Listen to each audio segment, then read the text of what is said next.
Hi, still reading from the book The Real Money Secret to Wealth Beyond Cash by Dr. Sam Adeyemi.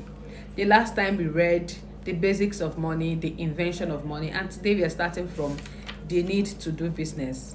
So we read several years ago when our church was very young, we were not many then, and I really wanted to help our church members financially.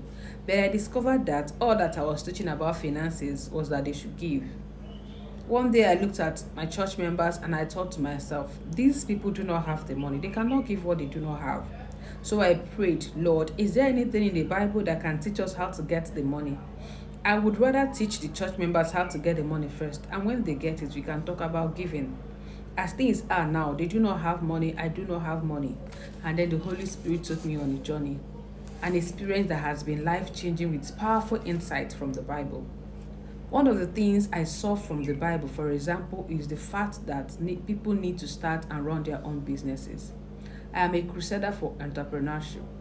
God helped me to pull off my religious goggles, and I saw that Abraham was an entrepreneur, Isaac was an entrepreneur, and Jacob was an entrepreneur. And I said, oh my God, the God of Abraham, Isaac, and Jacob is a God of businessmen and women. He's a God of entrepreneurs. If you do not think deeply, you will think that Abraham was a priest in a temple or synagogue. But Abraham, the father of faith, was actually a businessman. Maybe the one that blew my mind the most was the fact that Jesus was a businessman most of his life. I know I just said something that sounds like blasphemy, but my emphasis is on the fact that as we began to teach church members how to start and run businesses, some of them said to me, well, the problem is capital. We do not have capital. Where do we get capital? So I decided to crack the capital issue from the Bible. And when I want to crack something, I always start from Genesis chapters 1 and 2, the two perfect chapters of the Bible. You see, in Genesis chapter 1 and 2, there was no devil, no demon or sin. It was a perfect word. But from Genesis chapter 3, the devil showed up, and the rest of the Bible shows what God is doing to take humankind back to God's original intention. So I went to the creation story in Genesis and was looking for capital.